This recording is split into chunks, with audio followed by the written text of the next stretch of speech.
السلام علیکم دوستو، امید کرتا ہوں کہ آپ لوگ سب خیریت سے ہوں گے۔ آج ایک نئے ٹاپک کے ساتھ آپ لوگوں کی خدمت میں آن ایئر ہوا ہوں۔ آج آپ لوگوں کو بتاؤں گا کہ اگر کسی کرمنل کیس میں ایک سے زیادہ جوابدار ہو اور ان پہ سیکشن بھی جو ہے نا وہی لگے ہوں جو ان سب کا رول ایک ہی ہو، اور اس کیس میں ایک سے زیادہ جوابدار ہو، 2 ہو، 4 ہو یا 5 ہو، اور وہ جو ہے نا آ کر کورٹ میں ضمانت کے لیے وہ اپلائی کرتے ہیں، اور جا کر وکیل ان کا جو ہے نا کورٹ میں ضمانت لگاتا ہے، تو اس کیس میں کچھ جوابدار اگر گرفتار ہو اور جو 1-2 جوابدار ہے وہ جو ہے نا باہر ہو، تو ان جوابداروں کی جو بیل اپلیکیشن ہے وہ الگ الگ جو ہے نا وہ لگے گی۔ جو گرفتار جوابدار ہے ان کی جو بیل اپلیکیشن 497 جو ہے نا وہ اسی جو کورٹ مخصوص کورٹ ہے جہاں پر ان کا کیس زیر سماعت ہے یا جہاں پر ان کا ٹرائل ہے، تو وہیں پر ان کی جو بیل ہے وہ داخل کی جاتی ہے۔ اور اس میں جو دوسرے جوابدار ہیں جن کو ابھی گرفتاری عمل میں نہیں آئی اور وہ کورٹ سے بیل بیفور کرانا چاہتے ہیں، یعنی ضمانت قبل از گرفتاری، تو وکیل ان کی طرف سے جو ہے نا جا کر ان کو کورٹ میں اپیئر کرتے ہیں، اور 498 کا جو ہے 498 کی بیل اپلیکیشن جو ہے نا وہ داخل کی جاتی ہے، جس کا مطلب یہی ہے کہ جو متعلقہ FIR ہے جن جوابداروں کے خلاف کٹی ہے، اس میں وہ قبل از گرفتاری ضمانت کرنے کے لیے کورٹ میں آئے ہیں اور وہ سرنڈر کر رہے ہیں۔ لہذا جب یہ جو بیل اپلیکیشن ہے یہ سیشن کورٹ میں داخل ہوتی ہے، اور سیشن کورٹ جو ہے نا اس کو سنتا ہے اور اس پہ اپنا آرڈر جاری کرتا ہے، تو اگر اس کیس میں ان جوابداروں کی ضمانت ہو جاتی ہے اور ان کی انٹریم ضمانت ہو جاتی ہے، جو کہ اس کے بعد پولیس ان کو جو ہے نا وہ گرفتار نہیں کرتی، البتہ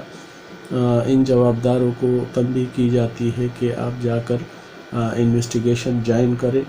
اور تھانے پر جا کر پیش ہوں اور وہاں پر اپنا بیان ریکارڈ کرائے، اور باقاعدہ اس کیس کو جو ہے نا وہ اس کی کیس میں جو وہاں کی جو کارروائی ہے اس کا حصہ بنے۔ اس کے بعد ان کو تاریخ دی جاتی ہے جوابداروں کو، کیونکہ ان کی جو بیل ہوتی ہے وہ انٹریم ہوتی ہے، اس کے لیے سرکاری وکیل کو جو ہے نا وہ کورٹ نوٹس دیتا ہے کہ وہ آ کر اس پر جو ہے نا وہ بحث کرے، اور جب دونوں وکلاء حضرات یعنی جوابداروں کا جس نے بیل داخل کی ہے وہ اور جو سرکاری وکیل ہے جو سرکار کی طرف سے جس نے اس کیس کو جو ہے نا وہ پروسیڈ کرنا ہے، لہٰذا جب وہ آ جاتے ہیں اور ان کی جو ضمانت ہے وہ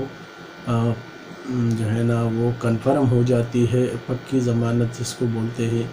تو اس کے بعد اس کیس میں جو گرفتار جوابدار ہے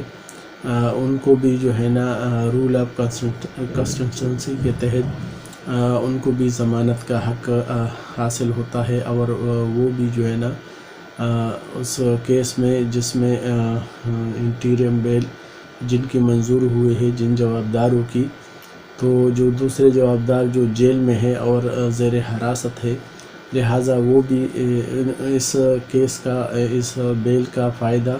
ان کو بھی پہنچتا ہے، اور باقاعدہ جو ہے نا وہ بھی اس کیس میں اپنی بیل اپلیکیشن جو ہے نا داخل کرتے ہیں، کیونکہ جب ایک کیس میں ایک ہی FIR میں کئی جوابدار ہوتے ہیں اور کسی ایک جوابدار کی بھی کورٹ سے بیل مل جاتی ہے، ضمانت منظور ہو جاتی ہے، تو اس کے بعد جو دوسرے جوابدار ہے ان کی بھی اسی رول کے تحت جو ہے نا وہ رول آف کنسسٹنسی کے تحت ان کی بھی بیل کی امید جو ہے نا وہ ان کی جو بیل ہے وہ ہو سکتی ہے۔ لہٰذا جو شورٹی انٹیریم بیل میں جو جوابداروں نے جمع کرائی ہے اسی شورٹی کے مقدار کے مطابق، جیسے اگر ان جوابداروں کی بیل جو ہے نا وہ 50,000 کورٹ نے منظور کرائی ہے، تو جو دوسرے جوابدار ہیں ان کی بھی جو ہے نا ضمانت 50,000 تک جو ہے نا وہ ہوگی، اس سے کم نہیں ہوگی، کیونکہ جج جو ہے نا اس نے آرڈر کیا ہے 50,000 کا۔ جو دوسرے جوابدار ہیں ان کی بھی، تو ان جوابداروں کی بھی جو ہے نا وہ ضمانت اتنی ہی رقم کی شورٹی جو ہے نا وہ دی جاتی ہے، اور باقاعدہ اس کیس میں جو ہے نا دوسرے جوابدار ہیں ان کو بھی اس بات کا جو ہے نا وہ فائدہ پہنچتا ہے، چونکہ بیل بیفور اریسٹ میں ان جوابداروں کی ضمانت ہو چکی ہوتی ہے، لہٰذا جو آفٹر اریسٹ یہ جو جوابدار ہے ان کی آفٹر اریسٹ بیل بھی جو ہے نا وہ ہو جاتی ہے، اور ان کے امکانات جو ہے نا وہ زیادہ ہوتے ہیں۔ لہٰذا اس ویڈیو کے ذریعے آپ لوگوں کو میں نے جو ہے نا یہ تھوڑی سی معلومات فراہم کی ہے، اور میرے اس چینل کو لائک کیجیے گا، سبسکرائب کیجیے گا، بیل آئیکن پر جو ہے نا وہ بٹن کو دبا دیجیے گا، اور کمنٹس میں کوئی بھی بھائی مجھ سے کوئی بھی مشورہ کسی بھی کورٹ کے کرمنل کیس کے متعلق یا کسی بھی فیملی یا سول کیس کے متعلق کوئی بھی مشورہ لینا چاہے تو وہ کمنٹس میں مجھے لکھ سکتا ہے۔ اللہ تعالیٰ آپ لوگوں کا حامی و ناصر